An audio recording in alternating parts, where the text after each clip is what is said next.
Welcome to Meet the Author, where you can join in on insightful conversations with best-selling and award-winning indie published authors.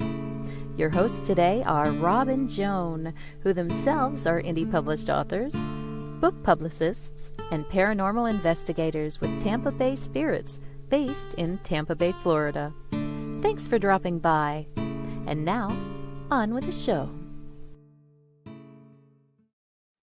Hi, I'm Rob. And I'm Joan. Sorry for the rocky start. Thanks, Facebook.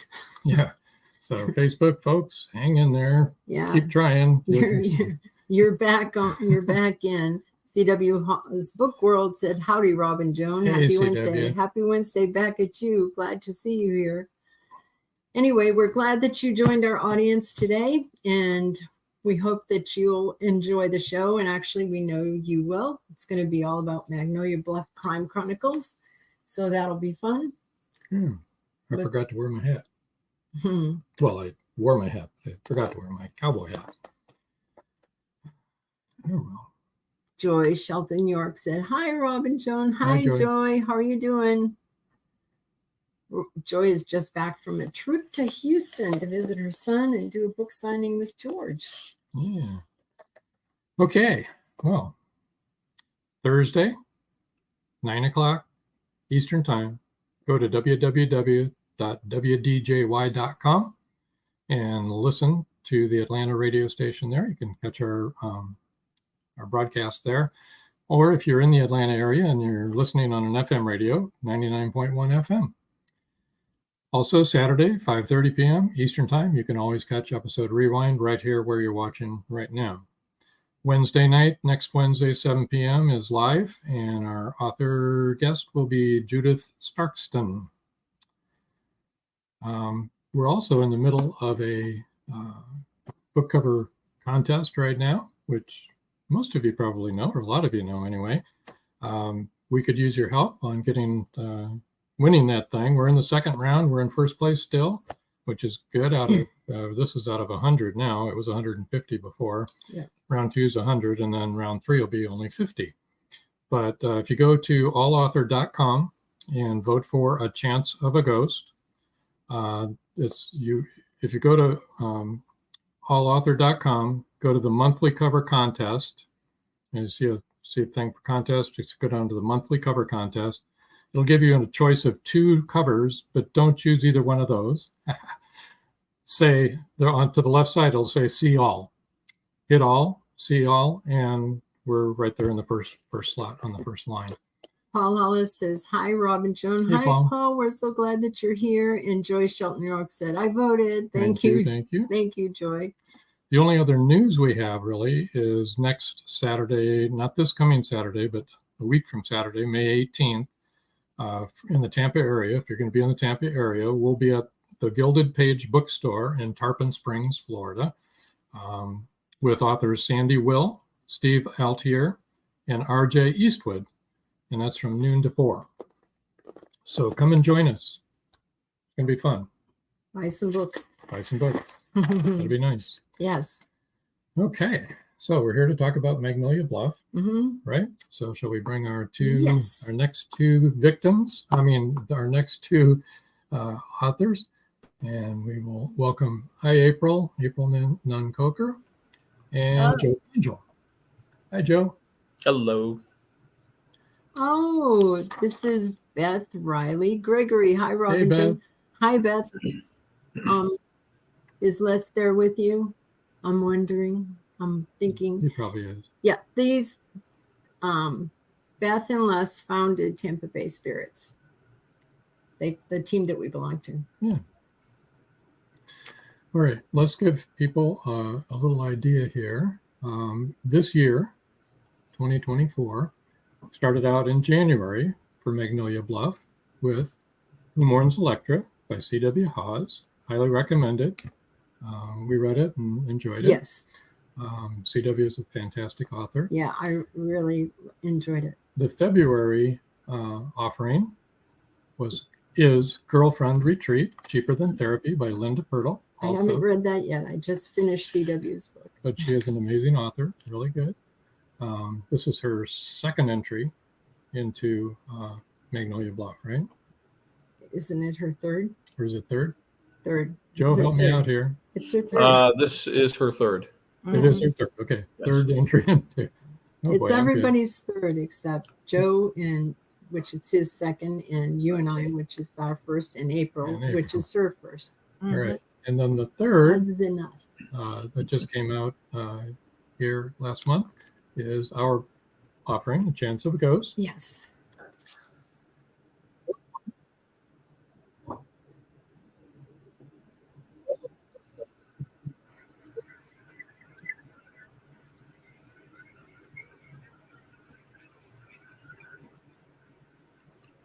I don't know if you can hear me, but I can't hear you guys. I can't either. Uh-oh. Hmm. That's not good. You can't hear us? Now No. I can. Was the book cover in the way? The book cover was in the way. Oh, that's Yeah. weird. We were courting disaster with that one. Beth says, Hey. Les is with me, and Joy says, hi, Joe and Joe and Beth. I think Hi, Joy.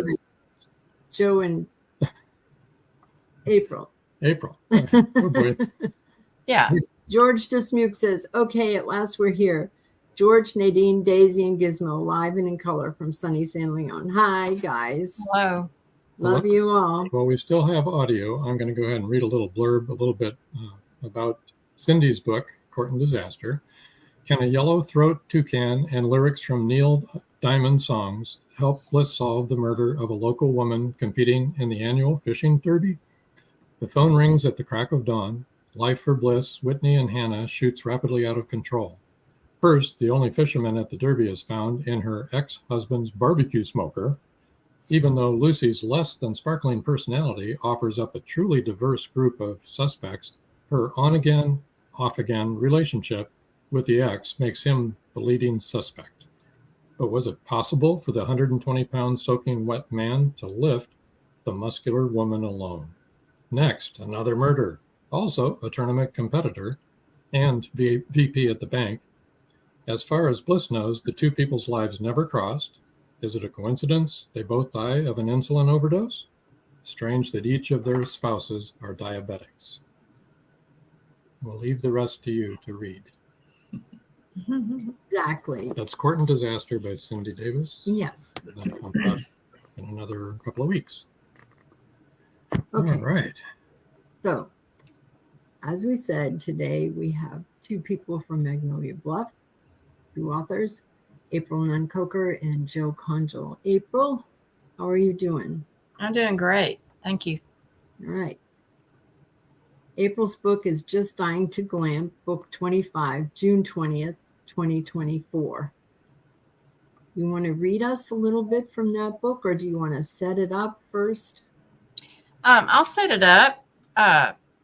Just Dying to Glamp is about a newly widowed, middle-aged, retired school teacher who's trying to figure out what to do now that her husband's gone. She's kind of lost. And she spots a vintage camping trailer in a car lot in her town and decides that that's what she needs to do. So she purchases the camper, joins a ladies' camping group or glamping group, which glamping stands for glamour camping. Anyway, she joins this group, packs up her dog, and they go to Magnolia Bluff, to Hayden's Resort and Campground. And just as Mamie is getting to know some of her fellow campers and hopefully make friends, a body is discovered at one of the campsites, and it's one of the ladies in the group. Uh-oh. Yeah, so upsets everyone, and clues are found. Mamie decides she needs to help with the investigation. Another body is found shortly. She becomes a little more than friends with one of the police officers. And that's about all I want to tell. Good. But I will read. This is an excerpt further on in the book. Darkness was reaching its shadowy fingers through the campground when they returned. Mamie gave Junie a hug. Junie is her daughter.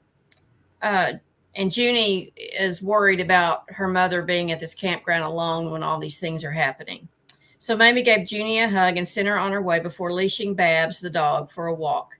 The sign Nick Vandigan had given her to put on the door, warning of a security camera, must have worked. Babs was fine. Mamie had been concerned that Babs was alone in the camper. Mamie didn't really want to be out alone in the dark, but she stuck her pistol in her waistband and headed toward the clubhouse.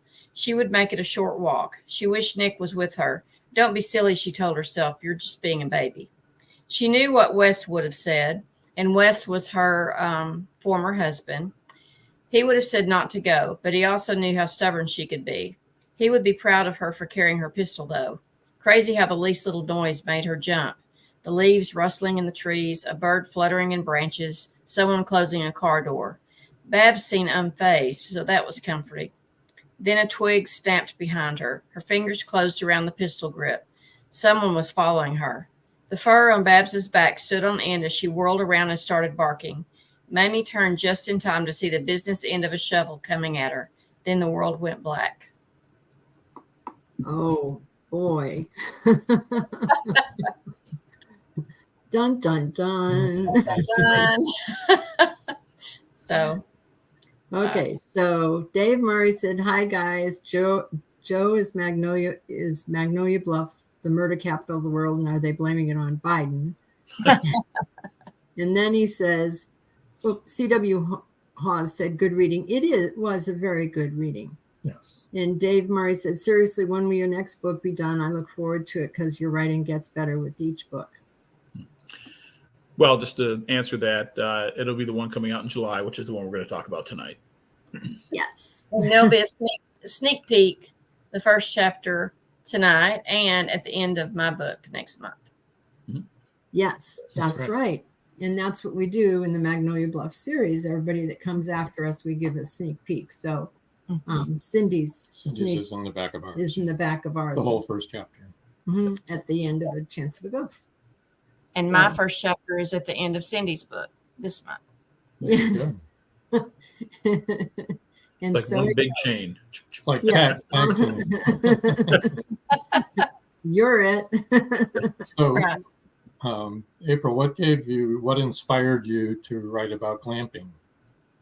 Well, it's funny because I had started this book before I was invited to join the Underground Authors. And I'm recently widowed myself. And so I was basically writing a character like myself. I own a vintage camper and I belong to a ladies camping group. And I've been on numerous camping trips, and we have a big event every night, with a meal, and a lot of times we'll dress up in costume. And then when we get tired of socializing or we just want to go back to our camper, we'll just leave the clubhouse and walk back to the camper. And I can't tell you how many times I have thought, walking back to my camper in the dark, that somebody could be lurking there. And hoping that this book doesn't give anybody any ideas, but I just thought I'm going to write a novel about that. And so, yeah. Well, there's not, they have, a lot of campgrounds have 24-hour security, but a lot of them don't. Right. But most of the people in RVs and basically my knowledge of just the camping and the trailer and what the women do, I've included all of that in the novel. Excellent. Okay, Christine wants you to know that Tony is watching too. That's my brother. That's my sister-in-law, and Tony's my brother. So glad to know they're watching. He's not the Raz Man, is he? No, he's no. He's Razanita. Yeah. No, that's not him. That's good. You wanted to talk a few minutes about your other books, right? Yes, if you'd let me. Absolutely. My late husband was a zookeeper for 24 years, and he worked nights, and he would come home at night and tell me things that he would see or that would happen that were unexplainable. And he suggested that I write a book. So my first book, The Keeper, was born.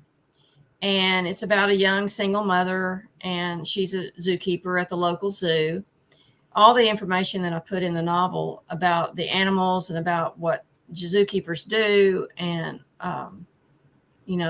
procedures and that kind of thing are authentic, because I used to work at the zoo too. And I knew my husband's bosses, and I would go and visit him in the evenings when he was at work sometimes. So I kind of knew about the animals, and he was my consultant as well. So I put all that into the book. And then I just went on with the book and started a series, Keeper 2, The Storm. And I add a weather event in that one. And in the books, there's always a catastrophe. There's somebody hurting animals and people.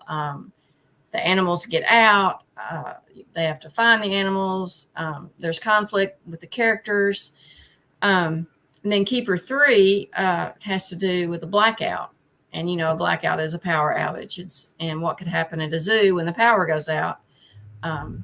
Just use your imagination. Yeah. It's what I call Christian romantic suspense. All of the books I write, including Just Dying to Glamp, are faith-based without being preachy, real people, but people with faith. And then I wrote Ellie and the Alphabet Zoo, which took the little girl from the main character of this Keeper series, Jolie. Her little girl was named Ellie. So I took her and her pet hedgehog, and I wrote an alphabet book, and it takes a zoo animal for every letter of the alphabet. And I try to include unusual facts that you might not know about certain animals in that one. So, and it's full color and good for ages 3 to 8. Let me let people know where to reach you. This is April's website. Mm-hmm.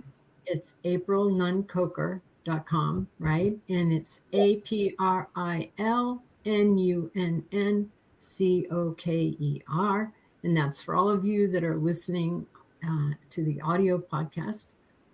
Then you'll know how to reach her. And her email is pretty much the same. It's april@aprilnunncoker.com. And you can find out more about my books. You can purchase my books there. You can read my blog, and you can also sign up for my monthly newsletter there. All on your website. Yes. So people should go there. We are directing you there, people. There you go. Yes. Well, we've arrived. Yes. Sorry, go ahead. I'm sorry, April. What were you saying, April? Oh, and leave a comment. Oh, yeah, leave a comment. Always leave a comment. Say hello. Yes. Exactly. When you're done reading, leave a review. Yes, please. Always love reviews. Okay, well, we've arrived at our first break. Wow. Seems to have gone by very quickly. Joe will be up next. And so hold on to your hats and stay tuned. Don't go away. It's every parent's worst nightmare. Police officer Madison Jackson awakes to discover her baby kidnapped from her crib. Was it revenge for someone she arrested, or something far more sinister? Madison's estranged husband is incarcerated in Supermax. As the second in command of a deadly Mexican cartel, did he issue the order to abduct their daughter? Bye, Baby, Bye, from author Kelly Marshall. Get your copy today.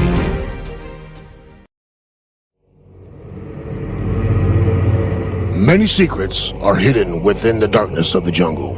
Now comes part 4 in the Jaguar series by retired Hollywood scriptwriter George Dismukes. In this saga, Brandon, Andrea, and Naja, the Black Jaguar, go deep into the Mato Grosso jungle on a mission to rescue 2 kidnapped children. During their journey, they encounter many dangers, including Yanomami Indians, bent on revenge for the murder of one of their warriors. Return of the Jaguar is book 4 in the Jaguar series, starting with 2 faces of the Jaguar, the Lost City, and the Jaguar's Quest. All 4 are available on Amazon, Barnes & Noble, and other bookseller websites worldwide. Return of the Jaguar is a must-read.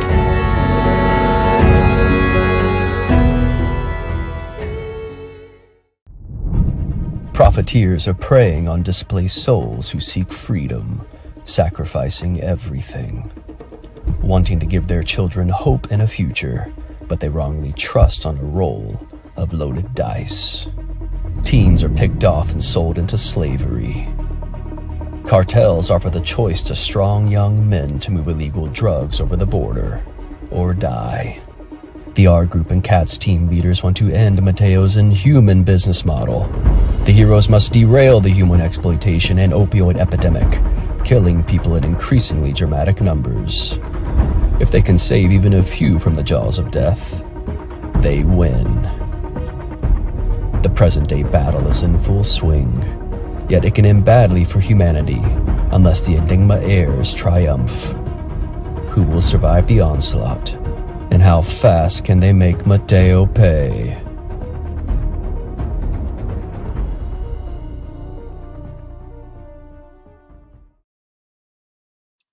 Okay, we're back. We're back. All right, Joe, how are you doing? I'm doing well. How about you guys? We're doing pretty well. Well, good. Can I ask April one question real quickly? Mm-hmm. When you were talking, you said unexplained things happened at the zoo. Now, those of you that know us know why I'm asking that. Oh, yes. What do you mean? Well, okay, this may interest you, Rob and Joan, because one night he came home and he said there was a light in the distance and there were no workers out there with flashlights. There were no, they have high fences and alarm systems. And so they didn't think anyone who could have gotten inside, and they never found out where the light came from. Other things like animals getting out, gates being unlocked, things like that. Yeah. Okay. Enough said. At the end of the show, I'll tell you why I asked that question. We'll tell you about something, but we really need to hear from Joe. Robert White says, hello, Robert. At last, we get to see Joe after all this time texting. Robert White, this is Joe Congel. There you go. And Robert says, hi, everyone. He's coming to us from Australia. Thursday morning where you were at. Yeah. So good morning, Robert. Wow. He's a time traveler. He's already in Thursday. He's up in the future. Yes. So how does it look on Thursday? Huh? Oh, anyway. All right. So let's see. You've got a book. I do. Yours comes out in July. Yes. Right? Actually, it'll be July 23rd to be exact. 23rd. Okay. Yes. Very good. That's a Tuesday. That's when it'll be out. No, it has to come out on the 20th because that's what our banner says.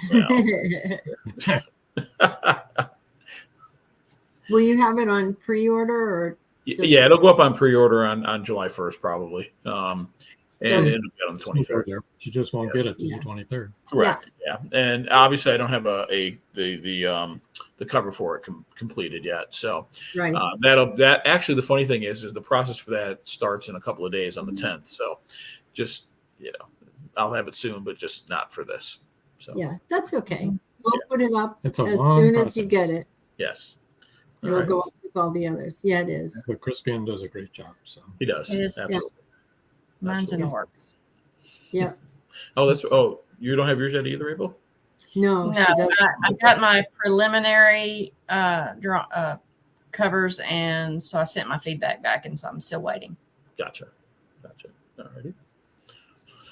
Christine says, yay, so excited for this book to come out. Yeah, let me tell you a little story about Christine. Christine, get ready to be called. She's my sister-in-law, and she's a wonderful supporter of my writing. But she had not read any of it. She was just a wonderful supporter of it. And I bugged the snot out of her about that over and over and over again. Her mother loves the books I write. Her sisters love the books I write. She supports the books I write. She does not read them. But she finally read Second Chances last year. I don't know what bug got up her butt there to actually pick it up and read it. She had to move the coffee off of it because she uses it as a coaster. But she decided to read it. And oh my gosh, she actually liked it. So now she's Team Joe reading the book. So that's Took a long time to get her on board, but now she is. So That's you know, great. right? Her family loves it. But it's nice to see that she's finally actually reading it. Now what we got to do is get my brother Tony to read the book, because he doesn't read. He doesn't read anything, but he needs to read my book. There you go. Put it out. Put it on audio. Yeah. You can listen. Yeah, I could, but unless it's a Syracuse University basketball game or a lacrosse game or a football game, he's not interested. So Sherry said, "I read them all."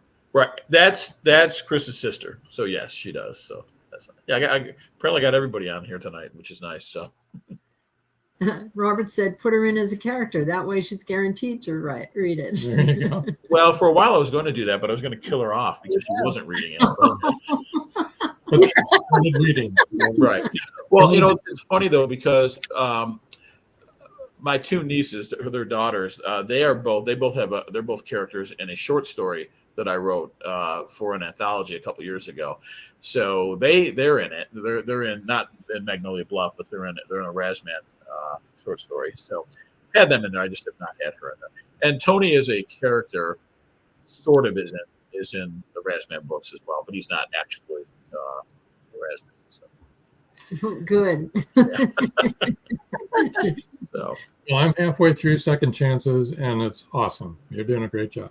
Well, I appreciate that. And anybody that has read that book, you'd be familiar with Brandon Turner, who's the retired New York police narcotics detective who moved down to Magnolia Bluff. The real estate agent that he has fallen for. Both of them obviously are in the new book.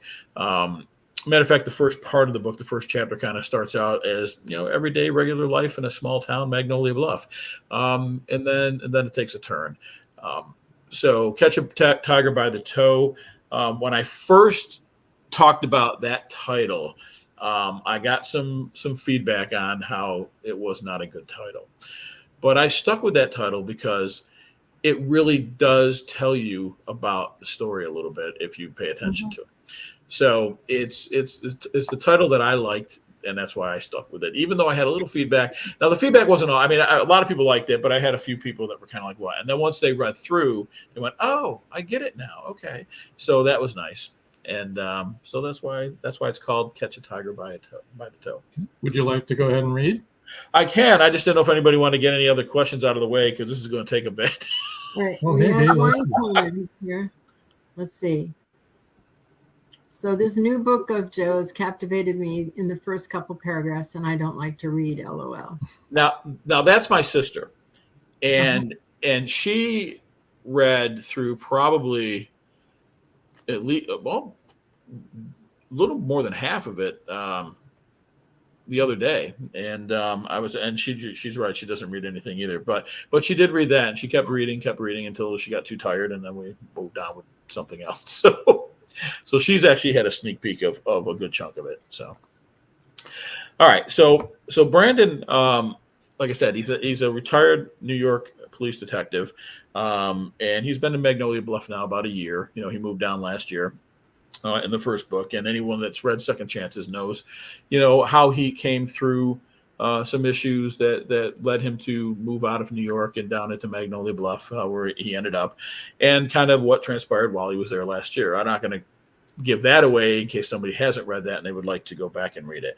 It's not necessary to read Second Chances in order to enjoy Catch a Tiger by the Toe, but it would certainly enhance it. Let's put it like that. And the way this starts out is Brandon and Joyce, the real estate agent, and her son Jason have become, for lack of a better term, kind of like a family unit. They're really dating, but they're a little bit more serious than dating. And of course, Jason, being Joyce's son, is a part of that overall relationship as well. So that's kind of where I'm going to start with chapter 1, because this is a chapter that everyone will be able to read in the look inside part on Amazon, and it's going to be in the back of April's book. So that's where I'm going to go, so you can get an idea where we're at. So again, this is Catch a Tiger by the Toe, chapter 1. Brandon Turner pulled his truck into the Magnolia Bluff High School parking lot. It was important that he made it there by 4 o'clock. This was the last baseball game of the school year, and he'd made a promise to Jason, so he wasn't about to let him down. Joyce was showing a client a home on the other side of Burnett Reservoir and wouldn't be able to make the game. Turner felt it was important that he was there to support her son, so he told them both he would be in the stands cheering for the team. It was a beautiful afternoon for a baseball game. It was hot, but it was always hot. Over the last year since he'd migrated south, he'd adapted to the climate of the Texas Hill Country, making the heat slightly more bearable than when he'd first arrived. A small price to pay to be able to live his life without constantly looking over his shoulder, something that had become increasingly difficult right before retiring from the NYPD and moving to Magnolia Bluff. Turner clicked the leash on his 3-year-old Labrador, and the two made their way across the parking lot to the bleachers on the home team's side of the diamond. They climbed up to the first row and took a seat on the wooden bench. Max barked, which caught the attention of Jason, who was warming up on the sideline. "Looking good," said Turner as the boy jogged over to where they were seated. "I really like the new uniforms. The blue Bulldogs logo on the white jersey is sharp." "Yeah, I like it too," replied Jason. He leaned over the railing and gave Max a pat on the head. "The white top with the blue pants looks a lot better than the all-blue look we had last year." His lips stretched wide into a grin. The girls like it better too. Turner nodded knowingly and smiled. "Just keep in mind what I told you," he said. "Make sure I remember to plant my foot when throwing to first." "Exactly. You'll generate more power, and your throw will almost always beat the runner, no matter how fast he is." Jason grinned. "Unless I bobble the ball." Turner laughed. "Just have a great game," he said, shaking his head. "Thanks, I will." Jason turned as the coach called out to him. "Well, I better get over there. Coach wants to have a huddle before we hit the field." He's a good kid, thought Turner, as he watched Jason join his teammates so they could listen to the coach's pregame pump-up. Ever since he started dating Joyce, Jason had become an important part of his life. They shared an interest in sports, especially baseball. Turner had been the starting second baseman back in his high school days, just like Jason was now on his high school team. He wanted to be respectful of Denny, Jason's dad, but since his father lived in Austin, Turner had stepped into more of the day-to-day role of helping Joyce raise her son. At 16 years old, the kid could be a handful at times, but they'd managed to find a middle ground they all could live with, allowing Turner to function as a mentor for the boy over the last year. He loved helping Jason work on improving his baseball skills, and he knew Jason appreciated it as well. The boy was a natural athlete and already a good second baseman. Turner liked to believe that the drills they worked on over the weekends helped him to become an even better overall ball player. Everyone stood as Miss Caroline McCluskey sang the national anthem, as she did for every home game. When she was through, the umpire yelled, "Play ball!" and the game was underway. It was a pitcher's duel right up through the bottom of the fifth inning. That changed with the first pitch in the top of the sixth when the visiting team's third baseman connected with a fastball and drove it over the left field fence. The Bulldogs answered in the bottom of the seventh when Jason scorched a 3-run homer that bounced off the scoreboard high above center field, putting them up 3-1. The home team held on to the ninth to win the ball when a ball was hit to the shortstop, who flipped it over to Jason, who stepped on the bag, planted his foot, and fired to first, completing the double play to end the game. Turner and Max excitedly jumped up along with the rest of the crowd while the Bulldogs whooped and high-fived each other as they ran off the field in victory. The kids were busily packing up their bats, gloves, and other assorted equipment. Turner and Max waited over by the backstop while Jason finished gathering his gear and stuffed it inside his bag. Several of the other players were still laughing and enjoying the win, while their parents waited and chatted about work and life. Turner watched as a woman pushing one of those small umbrella-style strollers came marching across the playing field from the visitor's side of the diamond. She was frantically whipping her head from side to side and crying hysterically. She stopped right in the center of the pitcher's mound and began screaming, "Has anyone seen my baby? Has anyone seen my baby?" A crowd formed around her as other parents came running over to see what was wrong. The scene quickly became chaotic, and everyone spread out and combed the immediate area for the woman's missing child. Turner fished his phone from a back pocket of his jeans and dialed 911 as he rushed over to where she was standing. Once he'd reported what was happening, he clicked off his device and tried to calm the woman down. "Ma'am, my name is Brandon Turner. I'm a former police detective. I want you to take a couple of deep breaths and exhale slowly. The police are on their way." The woman was shaking but did as he asked. She continued to breathe in and out, and after a minute, she began to settle down a bit. Good, he said in a soothing voice. "What's your name?" "My baby is missing," she said as her voice crumbled and she started crying again. Turner reached out and took her hands in his and looked her in the eyes. "What's your baby's name?" "Emily. My baby's name is Emily," she said between sobs. "Good," said Turner. "How old is Emily?" She's only 2 years old. I have to find her. Please help me find her." "The police will be here any second. Can you tell me what happened?" "It's my fault," she said. "I was arguing with my husband, my ex-husband. Emily must have wandered off while I was on the phone. Her chest heaved up and down, and she screamed. I wasn't paying attention. Oh, God, I was too busy bitching at Jerry, and I wasn't watching Emily. Turner tried to keep his voice even and calm as he spoke. Was your daughter sitting in the stroller? Her chest heaved again as she sucked in air and tried to fight back her tears. Yes, Emily must have climbed out. She shook her head, clutched her stomach, leaned over, and threw up. She used the back of her hand to wipe her mouth and looked up at Turner. How could I not notice she was gone? What kind of mother does that? Sirens blared and lights flashed as a white and green trimmed four-wheel drive police SUV, followed by an unmarked cruiser, drove through the party crowd and up onto the field. Chief Tommy Jaeger climbed out of the vehicle, fastened his hat securely on his head, and walked over to where Turner and the woman were standing. Right behind him, Detective Reese Sovereign emerged from the cruiser and joined the chief. Turner pulled them aside and filled them in on what was going on. She appears to be a single mother who was on the phone with her ex when her 2-year-old child disappeared. She might have wandered away and is lost. It might be something worse. Either way, the kid, whose name is Emily, is missing. Thank you for the update, Sovereign said, stepping around Turner so he could see the woman. We'll take it from here. Turner looked over at the chief. Tommy, the mother is hysterical and blaming herself. Her child is missing. I think you should talk to her before letting your detective loose on her. Detective Sovereign turned back toward him and scowled. What the hell is that supposed to mean, Turner? I just meant that she doesn't need to be interrogated right now. You have to call in more officers and comb the area for the child. You can pepper her with your questions later. Tommy pulled the microphone from his shoulder and radioed for Winkler and Vandigan to get out to the high school pronto. Sovereign was working on the remnants of a soggy cigar. He pulled it from between his lips, turned his head, and spit. Then he returned the stogie to its resting place in the corner of his mouth. You said she was talking to her ex on the phone when she noticed the child was gone. Do you believe her? She might think he took the kid and for some reason is covering for him. Turner looked at the detective and then at Tommy. The chief understood and nodded, then glanced over at Sovereign. There'll be plenty of time for speculation, Reese, he said. I've got Hans and Nick on the way. Meanwhile, let's spread out and find this woman's child. Turner brought the chief over to the woman and introduced him. She told him her name was Dawn Harding. He also found out that Emily had light brown hair and was wearing pink shorts and a white top with a hummingbird on the front with the words "sweet as nectar" underneath the bird graphic. Sovereign was already leading a group of parents toward the outfield when officers Nick Vandigan and Hans Winkler arrived. The chief and Turner quickly briefed them. Then they rounded up the parents who were still there and began walking the entire school grounds in a grid pattern. Turner told Jason to throw all his gear in the back of his truck and then join him and Max.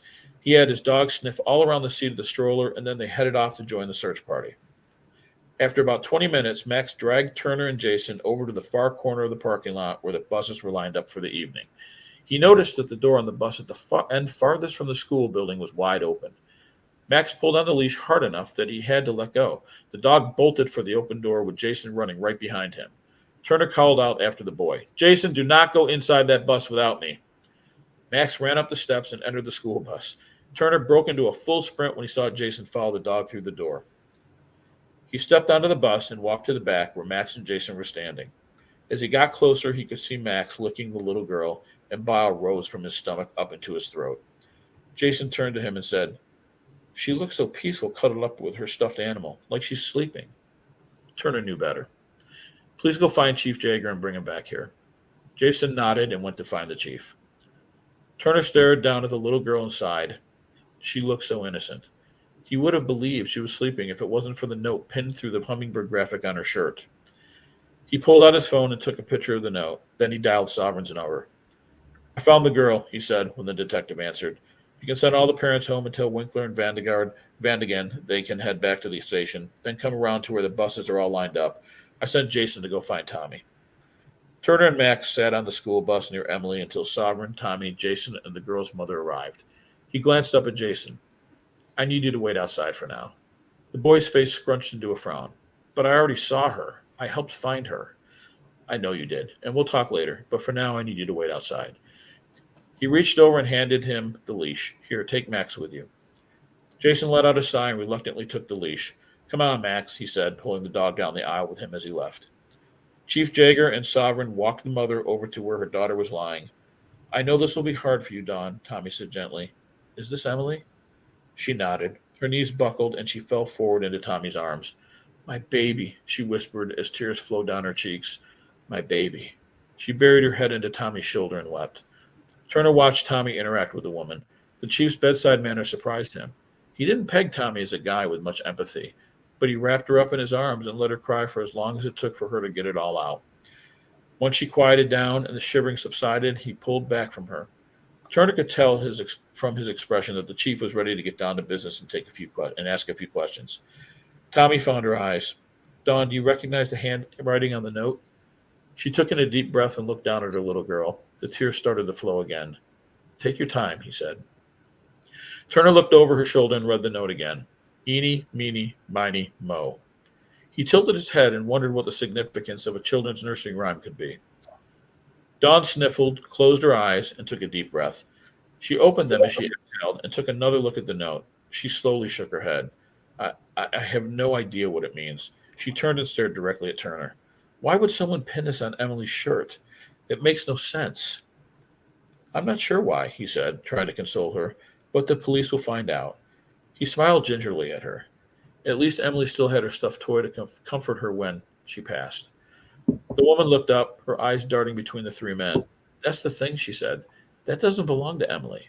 I've never seen that stuffed tiger before in my life. End. Wow. So it was long. That's sad. Really amazing. Very sad. Yeah. That's heartbreaking. Well, it's a different start than Second Chances, because Second Chances I kind of had to build up through, kind of introduce Brandon to Magnolia Bluff, the world of Magnolia Bluff and all the people around it. This time I could kind of go in for the kill faster. So. Paul Hollis says, wow, great read, Joe.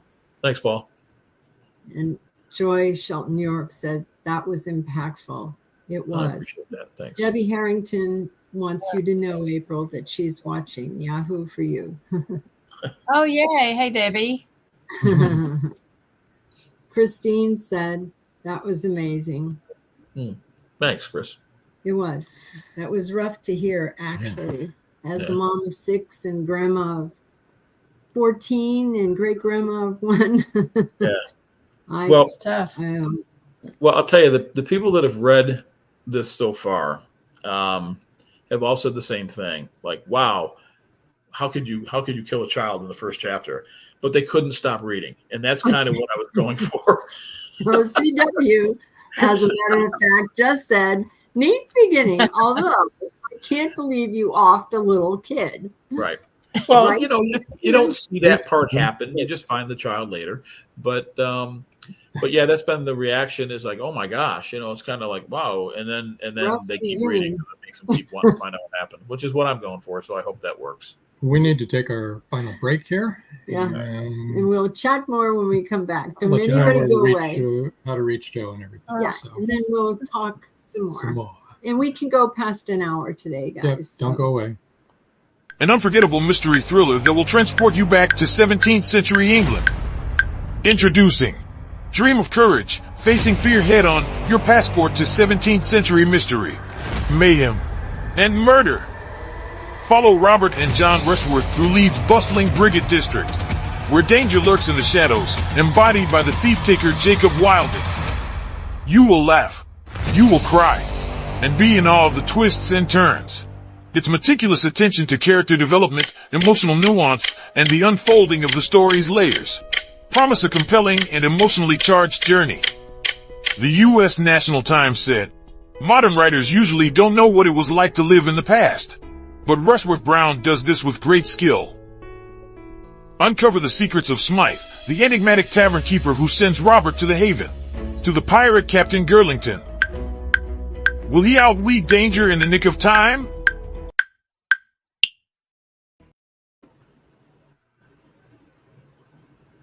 It's 1919, and Eric Laska returns from the war in Europe. 2 new enemies await him in the small, coal-mining town he calls home. One is a threat to his relationship with Rebecca, the love of his life. The other, a bloodthirsty beast, is stalking the mining town residents. The townspeople suspect Eric of one of the killings. An old man and Rebecca's 11-year-old sister have seen the beast, but only Eric believes their story. To protect the town and clear his name, he's forced to prove the werewolf exists. Available on Amazon. The Horror Within by Marjorie Swift Doring. Paradise, my prison. Charlie Flint awakens from a deep sleep and finds himself alone on a tropical beach surrounded by a palm tree jungle and exotic animals. He cannot remember who he is or anything about his life. First, he must find food and build shelter and protect himself from hidden dangers. As his memory gradually returns, it reveals what a very flawed person he is. A man who made too many mistakes, made too many enemies. The implications of the truth are staggering. How did Charlie get there? And will he save himself? Paradise, My Prison is the riveting new suspense thriller from retired Hollywood scriptwriter George Dismukes. Paradise, My Prison by George Dismukes is available in jacketed hardcover, softcover, and all ebook formats worldwide. And we're back. We are. George Dismukes said, I'd like to be an undertaker in Magnolia Bluff. No limit on new business. Right. You might not want to live in Magnolia Bluff. And Nancy Caplis said, loved all your books and can't wait to read this one. Thank you, Nancy. Well, and Nancy is Chris's mother, my brother's son, mother. Is everybody related to you, Joe? Yes. They are, everybody. And that's my daughter right there. So Don't let Maddie find out a little girl passed in your book. She'll never stop asking you questions about it. Maddie's your granddaughter? yes, it is. Yeah. But well, and just to kind of give folks a little bit more of an idea what you're getting into with this book. Obviously, there's a nut job, wacko kind of a guy that's in Magnolia Bluff, and he's daring the police to catch him. He's daring them to catch him. He thinks he's smarter than the average cop, kind of a crook, and so he's targeting children, and he's leaving clues before and after the child is taken, killed, whatever. So that's kind of what they're dealing with, and then of course there's other shenanigans and a little bit of just hometown Magnolia Bluff weaved in there because you got to have that too. So. Well, I'm really glad that Brendan's there and we don't have to depend on Reese solving it. No, well, yeah, and Reese or Brandon feels the same way on that. So, Yeah. Joy Shelton York said, I think I'm your third cousin. you might be. I'm just, well, you see, I sent out, my little blast saying, hey, I'll be on the show tonight. If you can listen in, here are the links. And, it's nice to see that they do it. So, Yes. She could be your third cousin. I mean, you're Italian and Irish, and we all know what that's like. Yes. Heard how big our family is. Yeah. Hey, and who knows what happened in another life, right? So. Oh, don't even get me started. Let's tell everyone where we can reach. They can reach. Yes, Joe, let me. so they can let you pester know. him, so he won't be able to get anything done. Okay, so this is where you can get in touch with Joe. His website is joecongelfictionstories.blogspot.com, and that's JoeCongelfictionstories. That's because everyone who's listening to just the audio podcast can't read this. So Right. I spell it out for them. I understand all your social media links are on that website, right? Yeah, you can get to me from there. Absolutely. Okay. All the book links, everything's right there. Okay. And Joe's email is jc.razman, RAZZMAN, @gmail.com. So you can. And I know Joe would Wait till- love to hear from you. Yes, Yeah. bring it on. So get a hold of Yes. both of these guys. Oh, CW says, oh man, bagging on Reese. I love Reese. Can I tell you something? I love Reese. He is so much fun to put in the books. I mean, he really is. Yeah. Well, yeah, a little bit, but he brings it on himself. So. Joy Shelton York said, LOL. Michael says, hello there. Hi, Hi, Michael. Michael. How you doing? Thanks for being in the Yeah, audience. thanks for joining us. Yeah, good to see you here. And Catherine McKean says, Hey, Rita, that could be a plot for another book. Don't let Maddie find out a little girl asked in your book. She'll never stop asking a question about it. Yes. So the reason that I asked about the zoo was, of course, a paranormal reason. We used to live in Miami. Well, we had an apartment there for about 3 years. And we would travel back and forth from Tampa to Miami. And we were at the Miami Zoo, which is a really great zoo. And I was taking pictures of the camels, because remember when it's, what day is it? It's hump day every Wednesday. So, so I was taking pictures so I could put out tweets, because that's what we called them way back then, back in the day. You have to call them X's now. X's. Yeah. And, That sounds good.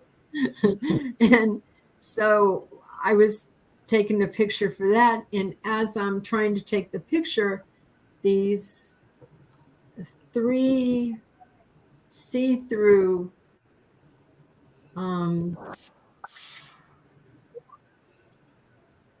Oh, I can't hear you.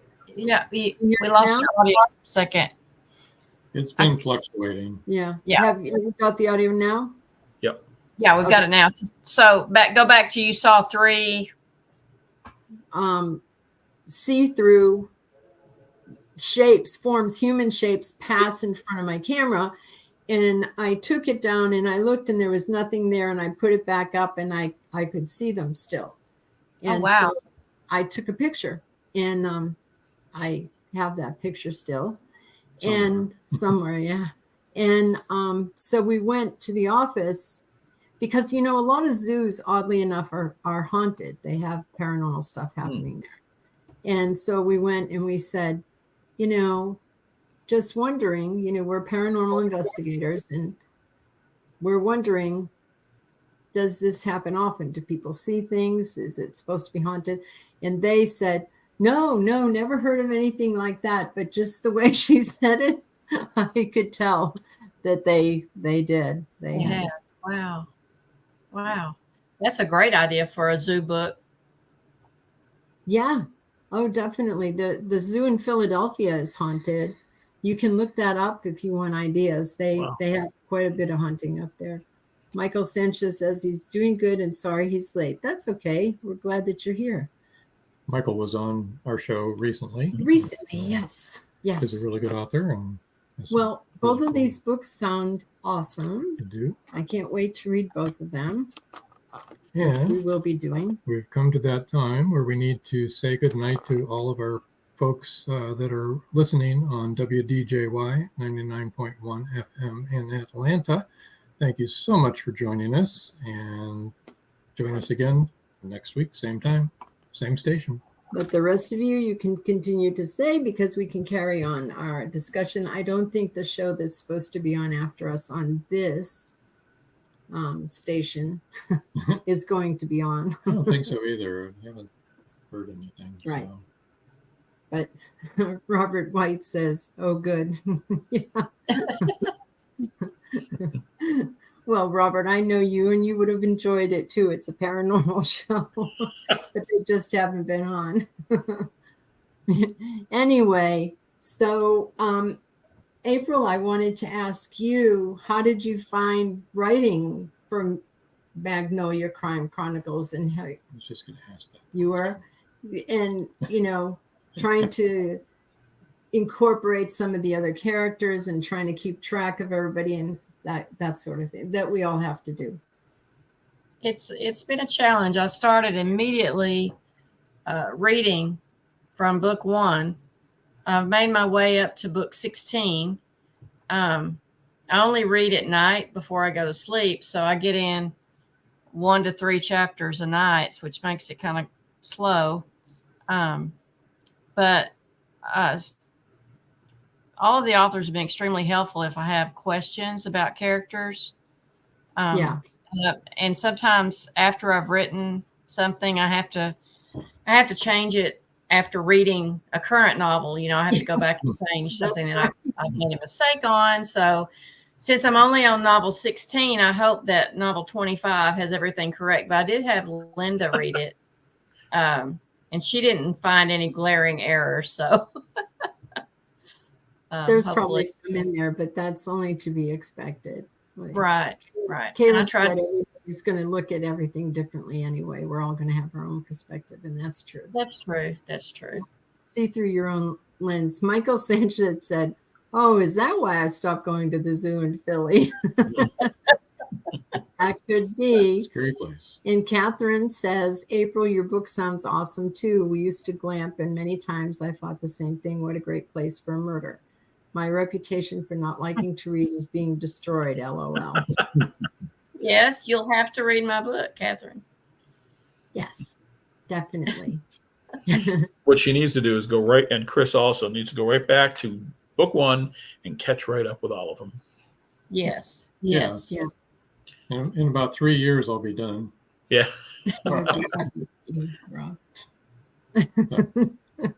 Yeah. Well, Robert White says, wait a minute. If you want to visit a real zoo, just visit Australia. Place, yeah. The whole outback is a zoo, isn't it? I would love to go to the zoo.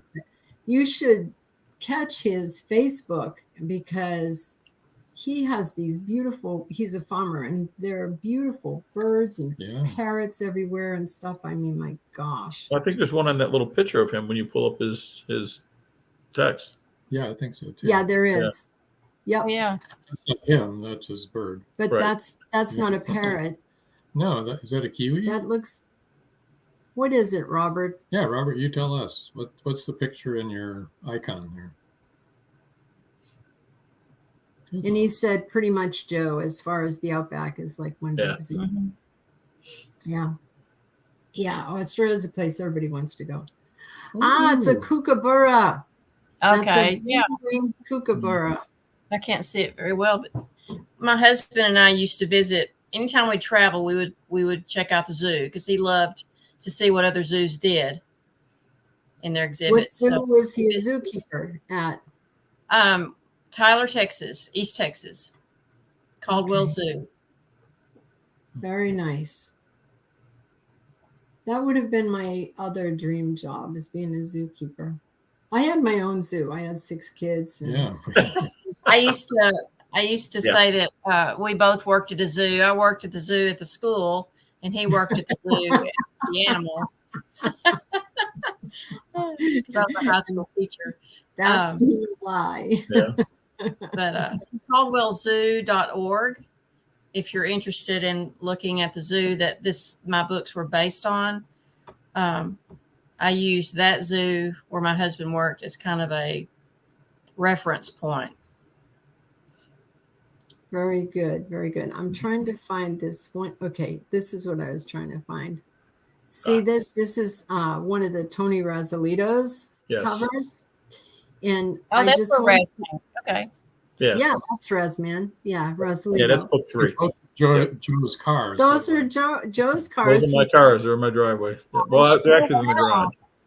He took a picture and put it on the. Yeah, and then I animated it and put them right on the cover. Yeah. Easy peasy. Yeah. Yeah. Let me put up some of his covers too. Second Chances. That's the Magnolia Bluff one. Yep. Then Best Served Cold is a Tony Rosalito PI story. Yep. Dead is Forever. Yep. Yeah, that's book 1. We used Dead is Forever in our. It was in our book. It was in our. One of our characters was reading it. And Joe Congel, a Tony Rosalito PI story, Deadly Passion. You know, and then of course Dirty Air. I love all of your covers, Joe, and I love all of your covers, April. They're very nice. They're wonderful. Well done. Thank you.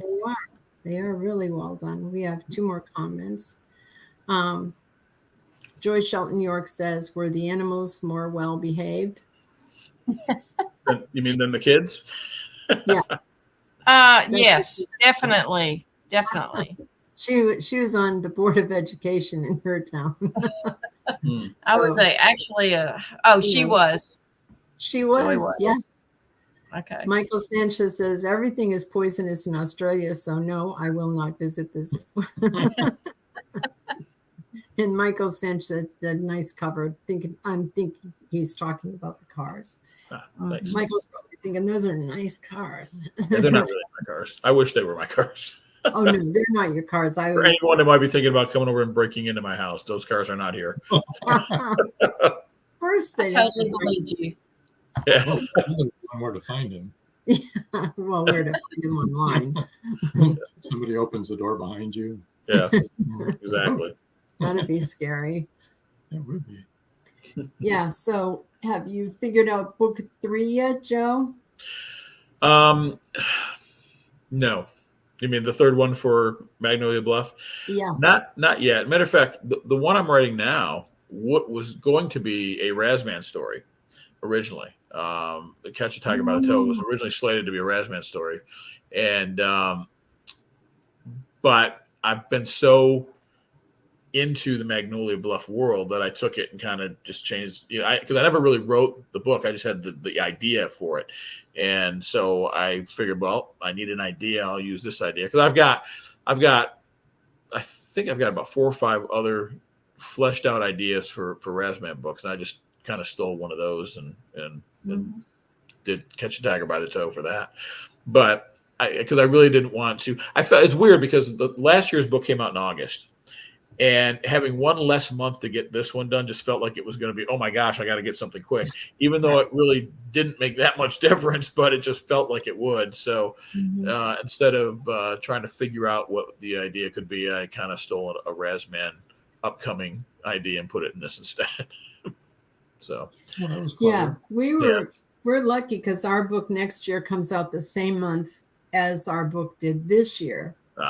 So we've got a whole year, and we already know what's going to happen. Right. I mean, we haven't written the book yet, but we know the concept and who's going to get killed first. And we're going to wait until next March to start.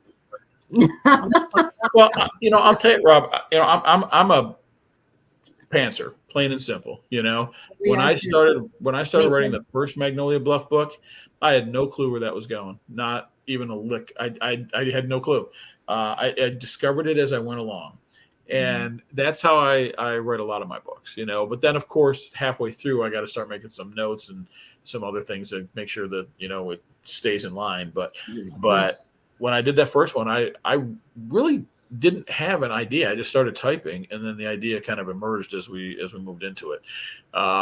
This one was a little different because I actually had the idea, sketched out just for Tony Resolito. So it was easier to write this one simply because of that. I mean, I won't say easier because it's still the same challenge as being a pantser, but easier in the way that I didn't have to. I kind of knew where I was going with this one, so a little different. When we were writing our book, we really had in our mind to do another 15,000 to 20,000 words from where we stopped. And Rob was working at the dining room table, and I was working in the other room. And I read him what I had just written. And he said, that's the end of the book right there. Yeah. He said, if we put anything else in, it's going to ruin the impact of what you just wrote. Well, that and Rob was up next, right? And he didn't want to write anymore. So he was writing in the other room. We're both working on it. Yes. Yeah, we did an epilogue and tied up all the ends that we wanted to tie up. But he was right. It was, and I think that's what being a pantser is like. And like the 2 ghosts that are in ours, we did not plan for them to be who they are in this book at all. Right. We were going to show people how paranormal investigations really go and all that kind of stuff. And these 2 ghosts were like, well, I really think we need to be in this more than they you went want and us got to their be. actors' licenses with, what is it, AFTA? Well, that's Bertram and George, right? I like them. I think they're good characters. Yeah. Thanks. But now they're demanding minimum wage. All right. Yeah. Well, now will your second book be still like based on Tampa Bay investigations? Yep. Yeah. Yep. As a matter of fact, they're going to get called back. Okay. Yep. But I'll give you a hint. It's not by a living person. Oh, okay. Oh, wow. Interesting. Yeah, the murder victim is going to come and talk to them in Tampa. Oh, okay. They come and help me. Yeah. Yeah. That'll be good. Yeah. That'll be good. It'll be interesting, I think. Hmm. And things like that, Beth, who's in the audience, can tell you, does happen to both of us all the time. Right. So Robert White says there should be a ghost and creature warning system. Be on lookout for black Chevy Impala cruising through town. Yeah. No kidding, right? Right. Yeah, no kidding. That's the truth. Hmm. And what about you, April? Have you mapped out in your head what you'd like to have following this one? I've got a few notes written. Yes. My next one has to come out in March of next year. So it's a little sooner. Yeah. So our first chapter will be at the end of your book. Yes. Yes. So I've got to start on it as soon as this one is done. Yeah, I think so too, because I felt so, got to get it done this time. Mm-hmm. Doesn't bother Rob as much. He's like, we'll get it done. And I'm like, really? Yeah. No. You know what though? I admit I'm like that a little bit too. I mean, I have pretty much a schedule now for writing that I didn't used to have. And so that's made it a little bit easier, and it gives me more confidence to know that I'm going to get through it. When I do start any book project, which is not what it was before. Before it was like I was, moving along and hoping that I was going to have the time to do it, and I'd throw out a date where it might come out, and it didn't work out because I was too busy with work and everything else. And I don't have those same type of obligations now, so it's made it easier to say, okay, I have X amount of time. This is what I want to accomplish, and actually be able to get it done. So that's been a nice change. So I try to do a certain number of words a day. Yeah. And that kind of gives you confidence that you're going to make it. Yep. And it's funny for me, I have in my mind how many words I want the novel to be. Okay. Yes. So then I put a lot of pressure on myself that it has to be that many. But if it's not going to enhance the story or make the story more interesting, you can't do that. You've got to let that go.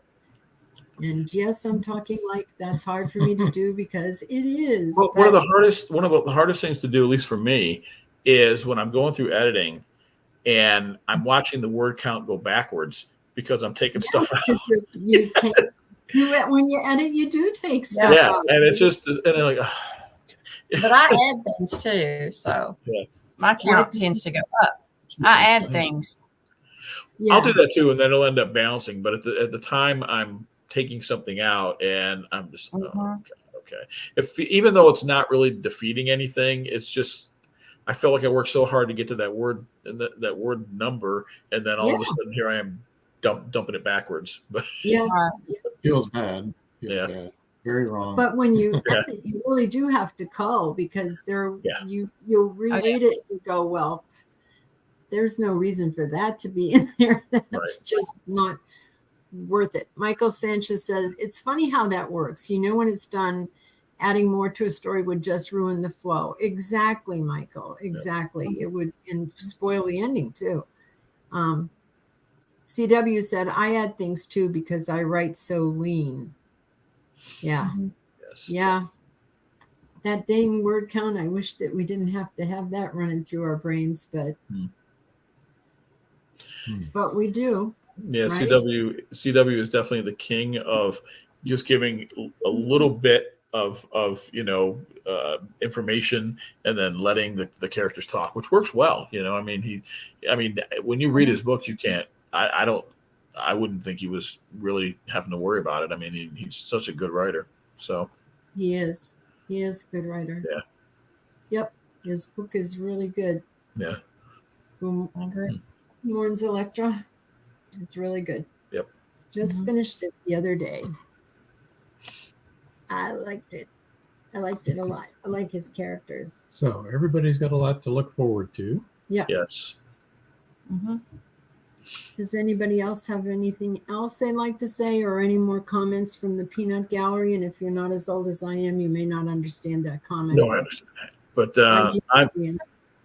no, the only real other comment from me is just that I'm going to try to finish the Razman book I've been working on after this book is complete, before I start the next Magnolia Bluff book. So my plan is to have that done and out roughly around the end of the year, to kind of keep it loose a little bit there just in case. But that's the plan, because I want to get back to get book 5 out for that. And it's become all Magnolia Bluff, which is not a bad thing. It's just that, I've got Tony Razolito screaming at me, on the shelf saying, you need to pick me up and start, finishing this. So got to get back to that a little bit too. Yep, that's Missy. You know that we had been talking about writing a paranormal book, and actually had started it a couple of times and not finished it, and talked to Caleb about it. And he said, you have to write that book.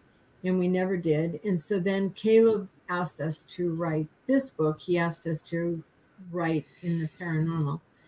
And so we did, and we had a lot of fun. I mean, it was really fun for us, because those are two of our passions. Beth Riley Gregory said, I am really enjoying A Chance of a Ghost. Thanks, Good. Beth. Thank you. She's one of the team, part of the team. She and her husband founded the team, and we do all that paranormal investigation together. Yes, I made the ghosts very likable and real, didn't I, Beth? She knows the ghosts that I based them off of, because she was there when we met him. Robert White said, don't make Tony Gibbs slap you to get you back on track, Joe. Tony Gibbs. That's Tony Razolito. Come on now. You meant to me. Oh. Joyce Shelton, you're up, said, great show, Rob Jones. I guess we're Joe and April. Have a good evening. Another exciting show as usual. Thanks, everyone. Beth Riley Gregory said, they are cute. Our ghosts are very cute, and I really like them. Yeah. But anyway, what I was going to say is that now that we've done that, it's kind of like opened a door for me. And I've always wanted to, and this is totally different genre, I've always wanted to write a book about dragons. Yeah. And I don't know if any of you are familiar with Anne McCaffrey's work, The Dragon Riders of Pern. But it was a series that I really loved and really enjoyed. So I never wanted to write about dragons because of that, because I didn't want it to be derivative, and I didn't want to do something that sounded too much. I wanted to do my own thing if I did it, and I didn't think that I could. But now I know that we can do it, and I think we will. We'll be doing a fantasy book about dragons and fairies and all the fae things in Ireland and druids and all that kind of stuff. So what about the old work series? Anything more there? I don't know. Maybe we left it open to do that. We did leave it open. I was going to say something that I really shouldn't say in case somebody hasn't read it, but there's kind of a cliffhanger kind of thing that never happened. And I know that one of our readers said to us, well, when is book 4 coming out? And we said, oh, I don't know. And he said, you have to come out with book 4. Well, I get that, because that's kind of really a little bit what takes place in book 3 on the Razman. And I mean, you can still read book 3 and book 4 separately and not have read them both matter. But book 4 in a way picks up very close to the ending of book 3 and solves some open-ended questions that were still in book 3. So Robert White said, Worm World, good place for getting to know the dragon types. I belong to, and I have for over 13 years, belonged to an online multiplayer well, it's like a game, but we collect dragons. We hunt down dragons, dragon eggs, then we raise them. They become hatchlings and then adults. And I probably have 4,000 or 5,000 dragons, so different kinds of dragons. Well, it took me 13 years to collect them. Robert said, yeah, it is. Michael said, great show. Gotta go. It's a pleasure to meet April and Joe. Keep on writing. Thanks for joining us. Thanks, Thank Michael. you. Thank you. Thanks for being here. I guess we should shut down. Yeah. People need to leave. But Yeah, I think we better. anyway, April, is there anything else you'd like to say? Or No, I just thank you for the opportunity. I'm honored to be here, and it was fun talking to everyone. thank you for being here. Yeah, thanks. Oh, I want to say one other thing. Right now, Cindy Davis's book is on pre-order, so people should get out there and order it. Yes. It's gonna be another good one. Yes. There we go. Yeah. Okay. All And right. I did want to ask one more thing, April. Are you going to continue with your Zookeeper series? Will there be another book in that series? I had decided not to continue with that series. My consultant is gone, so I I'm understand. going to, I'm going to start on something else. Continue with Magnolia Bluff. Okay. Debbie says, well, first Debbie said, so enjoyed listening. Good evening. And CW said, fab Thanks, show. Debbie. I'll remind you. anybody that's Beth. watching on YouTube to go ahead and click the subscribe button while you're there, And the like. and a like, And of share. course. And a share. Great show. I can't wait to read all the books in the Magnolia Bluff series. Good. Yeah, they're really good. And I think we should reiterate that all of them are standalone. Yeah. Each one, and even though we're people writing the second and the third, they're still standalone. Just as your Rasman series is standalone. It helps to see the character development if you start at the beginning and follow to the end. But otherwise, there's no problem. Yeah. Right. There's enough variety of writing styles. Series, exactly. Yeah, I don't think that's going to be an issue, though. Mm-hmm. Yeah. My All right. Keeper series is also standalone. Yeah, right. I think most authors now write their books, even in the series, to be standalone. You can enjoy it because when you do the second and third and fourth book, people can catch up to where you were because you put enough into that book that they understand what you're talking about. Yep. Right. Okay, we're going to move you guys over All right. Just There for we a go. little while. just for a little bit, and we'll come back to you at the end here. I just want to remind everybody next week, 7 o'clock, same time, same place. Author Judith Starkston will be our guest. Should be a good time. And do you have anything else that you would like to talk about? No, I think I talked a lot tonight. All right. And I guess until next time, That's all, folks. see ya. Good night.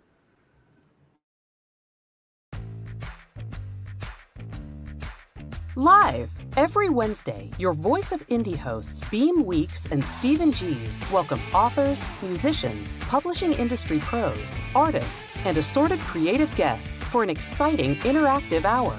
Call in during the show or post questions and comments on Twitter for responses in real time.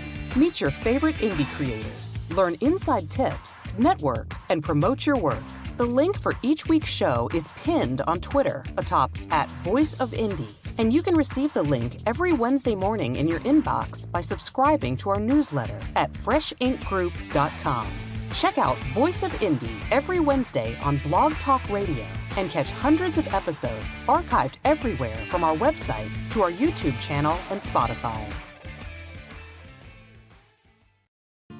Thank you for joining us here on Meet the Author. Make sure you stay up to date with our show by clicking like, follow, and share. And you can find us on Spotify, iTunes, and more. See you next time on WLFE-DV.com.